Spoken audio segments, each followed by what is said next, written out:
وآخر دعواهم أن الحمد لله رب العالمين۔ حدیث میں آتا ہے عشاء کی نماز پڑھنے کے بعد جو اکٹھی 4 رکعتیں پڑھ لے اس کو اجر اتنا ہی ملے گا جتنا اس نے لیلۃ القدر میں 4 رکعتیں پڑھی ہیں۔ کتنی رکعتیں پڑھ لے؟ کب پڑھ لے؟ عشاء کے بعد پہلے ہم کتنی پڑھتے ہیں؟ بولے 2 پڑھتے ہیں، اور پھر 3 وتر پڑھتے ہیں، 2 اور 1۔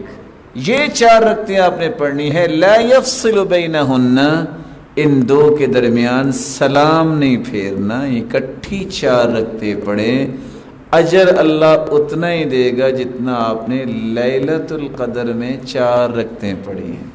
ویسے آج لیلۃ القدر منائی جا سکتی ہے نا؟ کہتے ہیں منائی جا سکتی، لیلۃ القدر نہیں منائی جا سکتی، وہ اجر لیا جا سکتا ہے، ہم وہ اجر لے سکتے ہیں۔ تو انشاءاللہ آج ساتھی پڑھیں گے نہیں 4 رکعتیں، کبھی تو یہ شوق پورا کرنا چاہیے۔ ٹھیک اسی طرح آپ نے 4 فرض پڑھے، 2 سنتیں پڑھی، اور آپ 4 رکعتیں اسی طرح پڑھ لے جس طرح عشاء کی نماز کی 4 رکعتیں ہیں، تو آپ کو اللہ ذو الجلال ان 4 رکعتوں کا اجر اتنا دے گا جتنا لیلۃ القدر میں 4 رکعتیں پڑھی جاتی ہیں۔ یہ مصنف ابن ابی شیبہ کی روایت ہے۔